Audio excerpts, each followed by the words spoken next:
കൂട്ടുകാരെ, എല്ലാവർക്കും നിജോസ് വേൾഡിൻ്റെ പുതിയൊരു വീഡിയോയിലേക്ക് സ്വാഗതം. എല്ലാവരും സുഖമായിട്ടിരിക്കുന്നെന്ന് വിശ്വസിക്കുന്നു. ഞങ്ങളിവിടെ സുഖമായിട്ടിരിക്കുകയാണ്. അപ്പോൾ എല്ലാവരും സന്തോഷത്തോടെയും ആരോഗ്യത്തോടെയും ഒക്കെ ഇരിക്കുകയാണ്. ഇന്നത്തെ വീഡിയോയിൽ ഞാൻ സംസാരിക്കുന്നത് പ്രഗ്നൻസി ആകാൻ വേണ്ടിയിട്ട് ഫിസിക്കൽ കോണ്ടാക്റ്റ് ചെയ്യുന്നവർ ആ ഒരു കോണ്ടാക്റ്റ് ചെയ്യുന്നതിന് മുൻപും കോണ്ടാക്റ്റ് ചെയ്യുന്ന സമയത്തും കോണ്ടാക്റ്റ് ചെയ്ത് കഴിഞ്ഞതിന് ശേഷവും പ്രഗ്നൻസി ആകാൻ വേണ്ടിയിട്ട് ശ്രദ്ധിക്കേണ്ട കുറച്ച് കാര്യങ്ങളെ പറ്റിയിട്ടാണ്. അപ്പോൾ നമുക്ക് വീഡിയോ സ്റ്റാർട്ട് ചെയ്യാം. നമ്മൾ പ്രഗ്നൻസി ആകുന്ന സമയത്ത് ഫിസിക്കൽ കോണ്ടാക്റ്റ് ചെയ്യുക എന്ന് പറയുന്നത് കൃത്യമായിട്ടുള്ള ഓവുലേഷൻ ഡേറ്റ് തന്നെ മാക്സിമം യൂട്ടിലൈസ് ചെയ്തിട്ട് ഫിസിക്കൽ കോണ്ടാക്റ്റ് ചെയ്യുക എന്ന് പറയുന്നത് ഏറ്റവും ഇമ്പോർട്ടൻ്റ് ആയിട്ടുള്ള ഒരു കാര്യമാണ്. ഫിസിക്കൽ കോണ്ടാക്റ്റ് ചെയ്യുന്നത്, അതായത് രണ്ട് പേര് പരസ്പരം ഇൻറ്റിമേറ്റ് ആകുന്ന സമയത്ത് നമ്മൾ കുറച്ച് കാര്യങ്ങൾ അവിടെ ആ ഒരു പ്രോസസ്സ് നടക്കുന്നതിന് മുൻപും നടക്കുന്ന സമയത്തും നടന്നു കഴിഞ്ഞ ശേഷവും നമ്മൾ ശ്രദ്ധിച്ചു കഴിഞ്ഞ് കഴിഞ്ഞാൽ എളുപ്പത്തിൽ പ്രഗ്നൻ്റ് ആകാനായിട്ടുള്ള സാധ്യത അതുവഴി ഇമ്പ്രൂവ് ചെയ്യാനായിട്ട് സാധിക്കും. അപ്പോൾ ആ ഒരു സമയത്തിന് മുൻപായിട്ട് എന്തെല്ലാം കാര്യങ്ങൾ ശ്രദ്ധിക്കണമെന്ന് നമുക്ക് നോക്കാം. ബിഫോർ ഫിസിക്കൽ കോണ്ടാക്റ്റ് നിങ്ങൾ ശ്രദ്ധിക്കേണ്ട ഒരു കാര്യം, ഫുഡ് കഴിച്ചിട്ട് ഇമ്മീഡിയറ്റ്ലി നമ്മൾ ഫിസിക്കൽ കോണ്ടാക്റ്റ് ചെയ്യാതിരിക്കാനായിട്ട് പ്രത്യേകം ശ്രദ്ധിക്കാം. നമ്മൾ ഫുഡ് കഴിക്കുന്ന ആ ഒരു സിറ്റുവേഷനിൽ നമ്മുടെ ശരീരത്തിലെ ബോഡി പാർട്സ് എല്ലാം കോൺസെൻട്രേറ്റ് ചെയ്യുന്നത് നമ്മുടെ ആ ഫുഡിനെ ഒന്ന് ഡൈജഷൻ കൃത്യമായിട്ട് നടക്കുന്നതിനും ആ ഡൈജഷൻ ചെയ്ത് കഴിഞ്ഞിട്ട് ആ ന്യൂട്രിയൻസ് എല്ലാം ശരീരത്തിൽ വേണ്ടുന്ന ഓരോ അവയവങ്ങളിലോട്ട് എത്തിച്ചു കൊടുക്കാനും വേണ്ടിയിട്ടുള്ള പ്രോസസ്സായിരിക്കും നമ്മുടെ ശരീരത്തിൽ നടക്കുന്നത്. ആ ഒരു സമയത്ത് നിങ്ങൾ ഫിസിക്കൽ കോണ്ടാക്ട് ചെയ്യാനായിട്ട് നിന്ന് കഴിഞ്ഞ് കഴിഞ്ഞാൽ, അതായത് നമ്മൾ ഫുഡ് കഴിച്ചിട്ട് ഇമ്മീഡിയറ്റ്ലി എന്ന് പറയുമ്പോൾ ഉടനെ തന്നെ കേട്ടോ.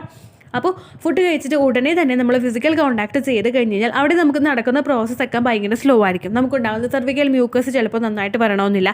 നമ്മൾ ഓട്ടോമാറ്റിക്കലി ഒരു ഫുഡ് കഴിച്ച് കഴിയുമ്പോൾ നമ്മളൊക്കെ ഒന്ന് ടയേർഡായി പോകും. ജസ്റ്റ് ആ ഒരു കഴിക്കുന്ന ആ ഒരു സമയത്തിന് നമുക്ക് ആ ഒരു പ്രോസസ്സും ചെയ്യാനായിട്ടുള്ള ഒരു ഇൻട്രസ്റ്റ് നമുക്ക് ഉണ്ടാവില്ല.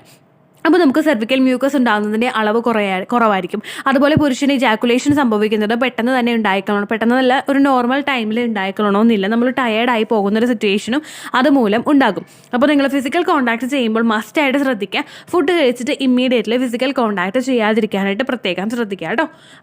അതിനുശേഷം നമ്മൾ ശ്രദ്ധിക്കേണ്ട ഇമ്പോർട്ടൻ്റ് ആയിട്ടുള്ള ഒരു കാര്യമാണ്, ഫിസിക്കൽ കോണ്ടാക്ട് ചെയ്യുന്നതിന് മുൻപ് രണ്ടുപേരുടെയും സ്വകാര്യ അവയവങ്ങൾ ക്ലീൻ ചെയ്യണം.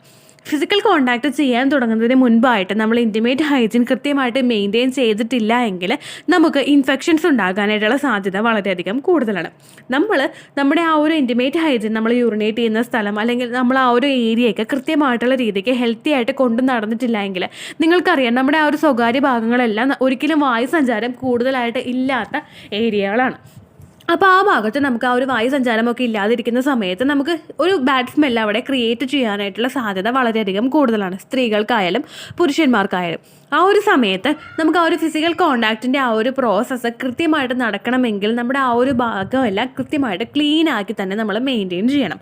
ക്ലീൻ ആകാത്ത ഒരു ഏരിയ, കൃത്യമായിട്ടൊരു ക്ലീൻ ആ ഒരു പ്രോസസ്സ് അവിടെ നടക്കുന്നില്ല എങ്കിൽ ആ ശരീരത്തിൽ നിന്നും പാർട്ട്ണറുടെ ശരീരത്തിലോട്ടും വജൈനൽ ഇൻഫെക്ഷൻസ് ഉണ്ടാകാനും അതുപോലെ തന്നെ പുരുഷന്മാർക്കും ഇൻഫെക്ഷൻസ് ഉണ്ടാകാനായിട്ടുള്ള സാധ്യതകളും വളരെയധികം കൂടുതലാണ്.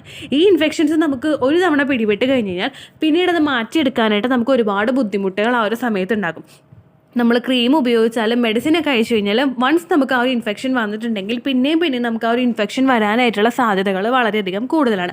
അപ്പോൾ ആ ഒരു പ്രോസസ്സ് കഴിഞ്ഞിട്ട് ക്ലീൻ ചെയ്യാം എന്നിരിക്കാതെ ഇമ്മീഡിയറ്റ്ലി ആ ഒരു പ്രോസസ്സ് സ്റ്റാർട്ട് ചെയ്യാം എന്ന് മനസ്സിൽ വെച്ചിട്ട് ക്ലീൻ ചെയ്യാതിരിക്കുന്ന ഒരു പ്രവണത നിങ്ങൾക്കുണ്ടെങ്കിൽ നിങ്ങൾ മസ്റ്റായിട്ട് ആ ഒരു പ്രവണത കംപ്ലീറ്റ് ആയിട്ട് അങ്ങോട്ട് മാറ്റുക. ഫിസിക്കൽ കോണ്ടാക്ട് ചെയ്ത് തുടങ്ങുന്നതിന് മുൻപായിട്ട് രണ്ടുപേരും അവരുടെ സ്വകാര്യ ഭാഗങ്ങൾ മസ്റ്റായിട്ട് ക്ലീൻ ചെയ്തിട്ട് ആ ഒരു പ്രോസസ്സ് ചെയ്യുക കേട്ടോ. ഇനി ഫിസിക്കൽ കോണ്ടാക്ട് ചെയ്യുന്ന ആ ഒരു സമയം നമ്മൾ ശ്രദ്ധിക്കേണ്ട കുറച്ച് കാര്യങ്ങളുണ്ട്. ഒന്നാമത്തെ കാര്യം എന്ന് പറയുന്നത് ഫോർപ്ലേനെ പറ്റിയിട്ട് ഒരുപാട് വീഡിയോസിൽ പറയുന്നുണ്ട്, പിന്നെയും പറഞ്ഞ് ഞാൻ മുഷിപ്പിക്കുന്നില്ല കേട്ടോ. എന്നിരുന്നാൽ കൂടി തന്നെയും നമ്മുടെ ആ ഒരു പ്രോസസ്സ് കൃത്യമായിട്ട് നടക്കണമെങ്കിൽ നമ്മുടെ ശരീരത്തിലെ ഓരോ അവയവങ്ങൾക്കും ആ ഒരു ഉണർവ് കിട്ടണമെങ്കിൽ ആ ഒരു ഫോർപ്ലേ അവിടെ അത്യാവശ്യമാണ്. രണ്ടുപേർക്കും സപ്പോർട്ടായിട്ടിരിക്കുന്ന ഒരു സമയത്ത് രണ്ടുപേരും പരസ്പരം റിലാക്സ്ഡ് ആകുന്ന ഒരു പ്രോസസ്സ് നടക്കുന്ന ഒരു സമയത്ത് ആ പ്രോസസ്സ് നിങ്ങൾക്ക് രണ്ടുപേർക്കും എൻജോയ് ചെയ്ത് ചെയ്യാനായിട്ട് സാധിക്കും. ഇങ്ങനെ ആ ഒരു എൻജോയ് ചെയ്ത് നിങ്ങൾ ചെയ്യുന്നതിൻ്റെ ഭാഗമായിട്ട് നമ്മുടെ ശരീരത്തിലെ ഓരോ അവയവങ്ങളും ഒന്ന് ഉണർന്നിരിക്കും. നമ്മുടെ ശരീരത്തിലെ അസ്ഥികളൊക്കെ ഒന്ന് നമുക്ക് ആ ഒരു പ്രോസസ്സ് നടക്കുന്നതിന് വേണ്ടിയിട്ട്, ആ ഒരു മെയിൽ ഓർഗൺ അകത്തേക്ക് കടന്നു പോകുന്നതിന് വേണ്ടിയിട്ടുള്ള ആ ഒരു സറൗണ്ടിങ്സ് ഒക്കെ കൃത്യമായിട്ടൊന്ന് ചെയ്ത് കൊടുക്കും. നമ്മളിൽ നിന്ന് സെർവിക്കൽ മ്യൂക്കസ് പുറപ്പെടുവിപ്പിച്ച് തുടങ്ങും. ഈ സെർവിക്കൽ മ്യൂക്കസ് വേണം സ്പേമിനെ അവിടെ പ്രൊട്ടക്റ്റ് ചെയ്തിട്ട് ആ ഒരു എഗ്ഗ് വരുന്നത് പോലെ കീപ്പ് ചെയ്യാനും വേണ്ടിയിട്ട് ഈ സെർവിക്കൽ മ്യൂക്കസ് ആണ് സഹായിക്കുന്നത്. അങ്ങനെ ഒരു എൻവയോൺമെൻറ്റും അതുപോലെ തന്നെ നമ്മുടെ സെർവിക്സ് ഒന്ന് ഓപ്പൺ ആയി കൊടുക്കുന്നതിന് വേണ്ടിയിട്ടും, സെർവിക്സ് കൂടുതലായിട്ട് ഓപ്പൺ ആകുമ്പോഴേക്കും സ്പേമിന് ഒരുപാട് ക്വാണ്ടിറ്റിയിൽ കൃത്യമായിട്ട് ഉള്ളിലോട്ട് എത്തുന്നതിന് വേണ്ടിയിട്ടുള്ള ഒരു സിറ്റുവേഷൻ ഉണ്ടാക്കി കൊടുക്കുന്നതിനും അത് സഹായിക്കുന്നു. അപ്പോൾ ഫോർപ്ലേ ചെയ്യാനായിട്ട് തുടങ്ങുക. കോൺടാക്റ്റ് ചെയ്യുന്നതിന് മുൻപ് തന്നെ ഫോർപ്ലേ ചെയ്ത് തുടങ്ങുന്ന ദമ്പതികൾക്ക് കൂടുതലൊന്ന് ആക്റ്റീവായിട്ട് ആ ഒരു സെക്ഷൻ നമുക്ക് അറ്റൻഡ് ചെയ്യാനായിട്ട് സാധിക്കും. നമുക്ക് ആ ഒരു ഹാപ്പിനെസ് അവിടെ ആ ഒരു സമയത്ത് ഫീൽ ചെയ്യാനായിട്ടും സാധിക്കും കേട്ടോ. അടുത്തായിട്ട് നിങ്ങൾ ശ്രദ്ധിക്കേണ്ട കാര്യം, സ്ട്രെസ്സ് കംപ്ലീറ്റ് ആയിട്ട് അങ്ങോട്ട് അവോയ്ഡ് ചെയ്യുക. എനിക്കൊരു മെയിൽ വന്നിട്ടുണ്ടായിരുന്നു. ആ മെയിലിൽ ആ കുട്ടി പറഞ്ഞത് ഇങ്ങനെയാണ്: ചേച്ചി, ഡോക്ടർ ഞങ്ങൾക്കൊരു ഡേറ്റ് എടുത്ത് തരും. ഡോക്ടർ ഞങ്ങളോട് പറഞ്ഞിട്ടുണ്ടായിരുന്നു, നിങ്ങൾ മോർണിംഗ് ടൈമിൽ കോൺടാക്ട് ചെയ്ത് കഴിഞ്ഞാൽ സ്പേം കുറേയും കൂടി നല്ലതുപോലെ ആക്റ്റീവ് ആയിരിക്കുന്നൊരു സമയമായിരിക്കും മോർണിംഗ് ടൈമെന്ന്. ഉറക്കം എഴുന്നേറ്റിരുന്നിട്ട് എന്നെ ശരിക്കും ഇങ്ങനെ എന്താ പറയുക, ആ കുട്ടി ഇങ്ങനെ പറഞ്ഞത് അതിനിങ്ങനെ പൊക്കിയെടുക്കുന്ന ഒരു സിറ്റുവേഷനാണ്. കാരണം അത് മൊത്തത്തിൽ അത് തളർന്ന് കിടക്കുകയാണ്. കാരണം ആ ഒരു കുഞ്ഞുങ്ങൾ ഉണ്ടാകാത്തതിൻ്റെ ഒരു പ്രഷർ, ആ ഒരു ബുദ്ധിമുട്ട്, കഷ്ടപ്പാട്, ഇങ്ങനെയുള്ള കാര്യങ്ങൾ നമുക്ക് ജോലി ഇപ്പോൾ രാവിലെയുള്ള സമയത്ത് നമ്മൾ ചെയ്യുമ്പോൾ നമുക്ക് ഉറക്കം കിട്ടാതെ വരിക, നമുക്ക് അത് കഴിഞ്ഞിട്ട് ഉടനെ തന്നെ കിച്ചണിലോട്ട് ഓടേണ്ടി വരിക. അപ്പോൾ മനസ്സിൽ നമ്മൾ ചിന്തിക്കുന്നത്, രാവിലെ സമയത്ത് നമ്മൾ ചെയ്യുമ്പോഴേക്കും അപ്പോൾ നമ്മൾ മനസ്സിൽ ചിന്തിക്കുന്നത്, അയ്യോ ഇവിടെ പ്രോസസ്സ് വൈകിക്കഴിഞ്ഞാൽ എനിക്ക് അടുക്കളയിൽ കയറാൻ വൈകിക്കഴിഞ്ഞാൽ എനിക്ക് ജോലിക്ക് പോകാൻ വൈകിക്കഴിഞ്ഞാൽ ഒരുപാട് ബുദ്ധിമുട്ടുകൾ അവിടെ ചുറ്റിപ്പറ്റി നമുക്ക് ഉണ്ടാകും. അങ്ങനെയുള്ള കാര്യങ്ങളൊക്കെ ആലോചിച്ച് നമ്മൾ സ്ട്രെസ്സിൽ നിൽക്കുന്ന ആ ഒരു സമയത്ത് നമുക്ക് ആ ഒരു പ്രോസസ്സ് ഒരിക്കലും സക്സസ്ഫുള്ളായിട്ട് അവിടെ നടക്കില്ല. കാരണം നമ്മളൊന്ന് സ്ട്രെസ്ഡ് ആകുന്ന ഒരു സമയത്ത് ഒരുപാട് ആക്ടിവിറ്റീസ് നമ്മുടെ ശരീരത്തിൽ ഉണ്ടാകും. ഓൾറെഡി സ്ട്രെസ്സ് മൂലം നമ്മൾ ഫേസ് ചെയ്യുന്ന സമയത്ത് നമുക്ക് എന്തെല്ലാം ബുദ്ധിമുട്ടുകൾ ഉണ്ടാക്കും എന്നതിനെ പറ്റിയിട്ടുള്ള വീഡിയോസ് നമ്മുടെ ചാനലിലുണ്ട്. നിങ്ങൾ കണ്ടിട്ടില്ലെങ്കിൽ the choose world motivational talks എന്ന് ടൈപ്പ് ചെയ്ത് കഴിഞ്ഞാൽ നിങ്ങൾക്ക് ആ വീഡിയോസ് കിട്ടുന്നതായിരിക്കും കേട്ടോ. അപ്പോൾ ആ വീഡിയോസ് നിങ്ങൾ കണ്ടു നോക്കിക്കഴിഞ്ഞ് കഴിഞ്ഞാൽ സ്ട്രെസ് ഉണ്ടാകുമ്പോൾ നമുക്ക് എന്തെല്ലാം ബുദ്ധിമുട്ടുകൾ നമ്മുടെ ശരീരത്തിൽ ഉണ്ടാകും എന്നും മനസ്സിലാക്കാനായിട്ട് സാധിക്കും. അപ്പോൾ സ്ട്രെസ് ഇല്ലാതെ നിങ്ങൾ കുട്ടികൾ ഉണ്ടാകാത്തതിൻ്റെ എന്തെങ്കിലും ഒരു പ്രഷർ നിങ്ങൾക്ക് രണ്ടു പേർക്കും ഉണ്ടെങ്കിൽ ആ പ്രഷർ നിങ്ങൾ കംപ്ലീറ്റ് ആയിട്ട് മാറ്റി വെച്ചിട്ട് നിങ്ങൾ ആ ഒരു പ്രോസസ്സിൽ ആ ഒരു സമയത്ത് നിങ്ങൾ ജീവിക്കാനായിട്ട് പ്രത്യേകം ശ്രദ്ധിക്കുക കേട്ടോ. സ്ട്രെസ് ഇല്ലാതെ, രണ്ടുപേരും സ്ട്രെസ് ഇല്ലാതെ ഹാപ്പി ആയിട്ടിരുന്നിട്ട് ആ ഒരു പ്രോസസ്സ് എൻജോയ് ചെയ്യുക. ഇനി ആഫ്റ്റർ ഫിസിക്കൽ കോണ്ടാക്ട് നിങ്ങൾ പ്രഗ്നൻ്റ് ആകാനായിട്ട് ശ്രദ്ധിക്കേണ്ട കുറച്ച് കാര്യങ്ങളുണ്ട്. അതെന്താണെന്ന് നമുക്ക് നോക്കാം. ഫിസിക്കൽ കോണ്ടാക്ട് ചെയ്ത് കഴിഞ്ഞ് കഴിഞ്ഞാൽ അറ്റ്ലീസ്റ്റ് ഒരു 10 to 15 മിനിറ്റ്സ് നിങ്ങൾ ആ ബെഡിൽ അങ്ങനെ തന്നെ കിടക്കാനായിട്ട് ശ്രദ്ധിക്കുക. അങ്ങനെ തന്നെ കിടക്കാൻ താല്പര്യമില്ലെങ്കിൽ ചരിഞ്ഞാണെങ്കിലും നിങ്ങൾക്ക് ആ ഒരു ബെഡിൽ കിടക്കാവുന്നതാണ്. ഇനി അങ്ങനെ അല്ലാത്തവർക്ക് leg up the wall position opt ചെയ്യാവുന്നതാണ്. നമുക്ക് എഴുന്നേൽക്കുമ്പോൾ തന്നെ ഈ 15 മിനിറ്റ്സ് ബെഡിൽ കിടന്നിട്ട് എഴുന്നേൽക്കുമ്പോൾ തന്നെ നമുക്ക് ആ ഒരു 7 പുറത്തേക്ക് വരുന്നതായിട്ടൊരു ഫീലിങ്സ് നിങ്ങൾക്ക് ഉണ്ടാകുന്നുണ്ടെങ്കിൽ നിങ്ങൾക്കൊരു 15 മിനിറ്റ്സ് ബെഡിൽ കിടക്കാവുന്ന ലെഗ് അപ്പ് ദ വാൾ പൊസിഷനിൽ കിടക്കാവുന്നതാണ്. നമ്മൾ എഴുന്നേറ്റ് പോയി കിടക്കുന്നതിനേക്കാളും നല്ലത് ഇപ്പോൾ ലെഗ് അപ്പ് ദ വാൾ പൊസിഷന് വേണ്ടിയിട്ട് നമ്മൾ മാറിപ്പോയി കിടക്കേണ്ട ഒരു സിറ്റുവേഷൻ ഉണ്ടെങ്കിൽ നിങ്ങൾ നിങ്ങളുടെ ഹിപ്പ് ഒന്ന് ഉയർത്തി വെക്കുന്ന രീതിക്കുള്ള ഒരു പോസ് നിങ്ങൾ ഓപ്റ്റ് ചെയ്യുക. നമ്മുടെ ആ ഒരു ഹിപ്പിൻ്റെ ഭാഗം ഒന്ന് പൊങ്ങി നിൽക്കുന്ന ആ ഒരു സമയത്ത് നമ്മുടെ ബാക്കിയുള്ള ഭാഗത്തോട്ടുള്ള ഗ്രാവിറ്റി താഴോട്ടായിരിക്കുമല്ലോ. അപ്പോൾ അങ്ങനെയുള്ളൊരു പോസ് ആണെങ്കിൽ നിങ്ങൾക്ക് ഓപ്റ്റ് ചെയ്യാവുന്നതാണ്. അതല്ലെങ്കിൽ നിങ്ങളിപ്പോൾ മതിലിന് അടുത്ത് തന്നെയാണ്, നിങ്ങളുടെ റൂമിൻ്റെ മതിലിന് അടുത്ത് തന്നെയാണ് നിങ്ങളെങ്കിൽ നിങ്ങൾക്ക് leg up the wall position ആണെങ്കിലും ഓപ്റ്റ് ചെയ്യാവുന്നതാണ്. ഇനി ആ പൊസിഷനിൽ കിടക്കാനായിട്ട് നിങ്ങൾക്ക് താല്പര്യമില്ല എങ്കിൽ നിങ്ങൾ 15 മിനിറ്റ്സ് 10 to 15 മിനിറ്റ്സ് ബെഡിൽ നേരെയോ അല്ലെങ്കിൽ ചരിഞ്ഞോ നിങ്ങൾക്ക് കിടക്കാവുന്നതാണ്. ഈ 15 മിനിറ്റ്സ് കഴിഞ്ഞതിന് ശേഷം നമ്മൾ ആ ഒരു എഴുന്നേറ്റ് പോയിട്ട് 15 മിനിറ്റ്സ് കഴിഞ്ഞിട്ട് നിങ്ങൾ യൂറിനേറ്റ് ചെയ്യണം. മസ്റ്റായിട്ട് നിങ്ങൾ യൂറിനേറ്റ് ചെയ്യണം. കാരണം സ്ത്രീകളുടെ ആ ഒരു മൂത്രനാളിയും അതുപോലെ നമ്മുടെ യൂറിനേറ്റ് ചെയ്യുന്ന ആ ഒരു ഭാഗവും അതുപോലെ തന്നെ അവരുടെ വജൈനൽ ഏരിയയും അടുത്തടുത്തായതുകൊണ്ട് എന്തെങ്കിലും ഇൻഫെക്ഷൻസ് നിങ്ങളുടെ ശരീരത്തിൽ ആ വജൈനയിൽ നിന്നും നമ്മൾ യൂറിനേറ്റ് ചെയ്യുമ്പോഴേക്കും നമ്മുടെ ശരീരത്തിൻ്റെ ആ ഒരു ഭാഗത്തായിട്ട് എത്തുന്നതിന് നമുക്ക് യൂറിനറി ഇൻഫെക്ഷൻ ഉണ്ടാകുന്നതിനുമായിട്ടുള്ള സാധ്യതകൾ വളരെയധികം കൂടുതലായിരിക്കും.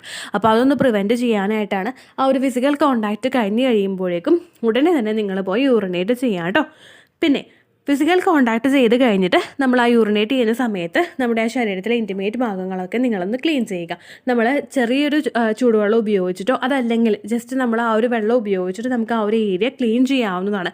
വജൈനയുടെ അകത്തോട്ട് നമ്മൾ സോപ്പിട്ടൊന്നും ക്ലീൻ ചെയ്യേണ്ട ഒരു ആവശ്യമില്ല കേട്ടോ. അവിടെ തന്നെ ഒരു ക്ലീനിങ് പ്രോസസ്സ് നടക്കുന്നതുകൊണ്ട് നിങ്ങൾ അങ്ങനെയൊന്നും ക്ലീൻ ചെയ്യേണ്ടതായിട്ടുള്ള ഒരു ആവശ്യം അവിടെ വരുന്നില്ല. ഇനി അത് കഴിഞ്ഞതിന് ശേഷം നിങ്ങൾ ഫിസിക്കൽ കോൺടാക്ട് ചെയ്ത് കഴിഞ്ഞു. ഇനിയുള്ള സമയത്ത് അയ്യോ റിസൾട്ട് പോസിറ്റീവ് ആകുമോ നെഗറ്റീവ് ആകുമോ അല്ലെങ്കിൽ മറ്റുള്ള ഏതെങ്കിലുമൊക്കെ കാര്യമോ നിങ്ങൾ ആലോചിച്ചിട്ട് ടെൻഷൻ ആകാതിരിക്കുക. എന്തായിരിക്കും റിസൾട്ട് എന്ന് ആലോചിച്ച് ഇപ്പോഴേ തന്നെ ടെൻഷൻ ആകുമ്പോഴേക്കും ഈ ടെൻഷൻ നമ്മളുടെ ശരീരത്തിൽ സ്പേമിന് നിൽക്കാനായിട്ടുള്ള ഒരു സിറ്റുവേഷൻ അവിടെ ഉണ്ടാക്കി കൊടുക്കുന്നില്ല. ഇതുമൂലം ആ ഒരു സ്പേമിന് അവിടെ നിലനിൽപ്പ് നഷ്ടമാകുകയും എഗ്ഗ് വരുന്നതിന് മുൻപ് തന്നെ സ്പേം നശിച്ചു പോകാനായിട്ടുള്ളൊരു സിറ്റുവേഷൻ അവിടെ ഉണ്ടാവുകയും ചെയ്യുന്നു. അത് പ്രിവെൻറ്റ് ചെയ്യാനായിട്ട് ഫിസിക്കൽ കോണ്ടാക്ട് ചെയ്ത് കഴിഞ്ഞിട്ടുള്ള സിറ്റുവേഷനിലും നിങ്ങൾ ഹാപ്പി ആയിട്ടിരിക്കാനായിട്ട് ശ്രദ്ധിക്കുക. പരസ്പരം ഉണ്ടാകുന്ന എന്തെങ്കിലും ആർഗ്യുമെൻറ്റ്സോ അല്ലെങ്കിൽ ടോക്സോ എന്തിനെങ്കിലും നിങ്ങൾക്ക് എഗെയിൻസ്റ്റ് ആയിട്ടുള്ള വിഷയത്തെ പറ്റിയിട്ടുള്ളൊരു ടോക്സോ ആർഗ്യുമെൻറ്റ്സോ അവിടെ ഉണ്ടാകുന്നുണ്ടെങ്കിൽ അതിൽ നിന്ന് കഴിവതും ഒഴിഞ്ഞു മാറാനായിട്ട് ശ്രദ്ധിക്കുക. ഹാപ്പി ആയിട്ടിരിക്കാനായിട്ടും നിങ്ങൾ പ്രത്യേകം ശ്രദ്ധിക്കുക കേട്ടോ. അപ്പോൾ ഇത്തരം കാര്യങ്ങൾ നിങ്ങൾ ശ്രദ്ധിച്ചു കഴിഞ്ഞാൽ ഫിസിക്കൽ കോണ്ടാക്ട് ചെയ്ത് തുടങ്ങുന്നതിന് മുൻപ് തുടങ്ങുന്ന ആ ഒരു സിറ്റുവേഷനിലും അതുപോലെ തുടങ്ങിക്കഴിഞ്ഞിട്ടും നിങ്ങൾ ഇത്തരം കാര്യങ്ങൾ ശ്രദ്ധിച്ചു കഴിഞ്ഞ് കഴിഞ്ഞാൽ എളുപ്പത്തിൽ പ്രഗ്നൻ്റ് ആകാനായിട്ടുള്ള സിറ്റുവേഷൻ നിങ്ങൾക്ക് ഉണ്ടാക്കിയെടുക്കാനായിട്ട് സാധിക്കും. അപ്പോൾ ഇത്രയേ ഉള്ളൂ വീഡിയോ. എന്തെങ്കിലും സംശയം ഉണ്ടെങ്കിൽ നിങ്ങൾ കമൻസിൽ ചോദിക്കുക. പണ്ടത്തെ വീഡിയോയ്ക്ക് കമൻസ് ഇടുന്നവർക്ക് റിപ്ലൈ കിട്ടുന്നില്ലെങ്കിലോ നമ്മൾ തമ്മിൽ ഓൾറെഡി ഒരു കോൺവെർസേഷൻ ഉണ്ടായിട്ടും അതിൻ്റെ കണ്ടിന്യൂഷൻ ആയിട്ട് നിങ്ങൾക്ക് റിപ്ലൈ കിട്ടിയിട്ടില്ലെങ്കിലോ ലേറ്റസ്റ്റ് ആയിട്ട് ഞാൻ ഏത് വീഡിയോ ആണ് അപ്ലോഡ് ചെയ്യുന്നത് അതിന് താഴെ കമൻറ്റ് ഒന്ന് കോപ്പി പേസ്റ്റ് ചെയ്യാനായിട്ട് ശ്രദ്ധിക്കുക കേട്ടോ. അതുപോലെ ഓവുലേഷൻ ഡേറ്റ് കാൽക്കുലേറ്റ് ചെയ്ത് തരാനായിട്ട് റിക്വസ്റ്റ് ചെയ്യുന്നവർ എത്രയാണോ നിങ്ങളുടെ കൃത്യം സൈക്കിൾ ലെങ്ത് അത് മെൻഷൻ ചെയ്യാനായിട്ട് ശ്രദ്ധിക്കുക. സൈക്കിൾ ലെങ്ത് എന്നതുകൊണ്ട് ഉദ്ദേശിച്ചത് ഓരോ മാസവും എത്ര ദിവസം കൂടുമ്പോഴാണോ ബ്ലീഡിങ് വരുന്നത് അതിനെയാണ് കേട്ടോ ഉദ്ദേശിച്ചത്.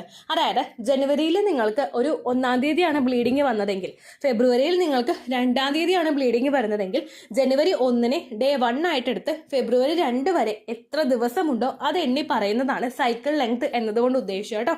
ബ്ലീഡിങ് നടന്ന ദിവസം നിങ്ങൾ എടുത്താൽ മതിയാകും. സ്പോട്ടിങ് നടന്ന ദിവസം അതായത് ചെറുതായിട്ടുള്ള ബ്രൗൺ ഡിസ്ചാർജോ ബ്രൗൺ കളറുള്ള സ്പോട്ടിങ്ങോ വന്ന ദിവസം നിങ്ങൾ എടുക്കേണ്ട ആവശ്യം ഇല്ല കേട്ടോ. അപ്പോൾ ഇതുപോലെ തന്നെ നിങ്ങൾ ശ്രദ്ധിക്കുക. സൈക്കിൾ ലെങ്ത് ചോദിക്കുന്ന സമയത്ത് എന്നാണോ ഡേറ്റ് അത് നിങ്ങൾ മെൻഷൻ ചെയ്യാതിരിക്കുക. അതായത് ചില ആളുകൾ ജനുവരി 16 ഫെബ്രുവരി 14 അങ്ങനെ പറയും. അങ്ങനെ പറഞ്ഞുകൊണ്ട് കാര്യമില്ല കേട്ടോ. അപ്പോൾ ഇത്രയേ ഉള്ളൂ വീഡിയോ. അടുത്തൊരു യൂസ്ഫുൾ വീഡിയോ ആയിട്ട് നമുക്ക് വീണ്ടും കാണാം. ബൈ.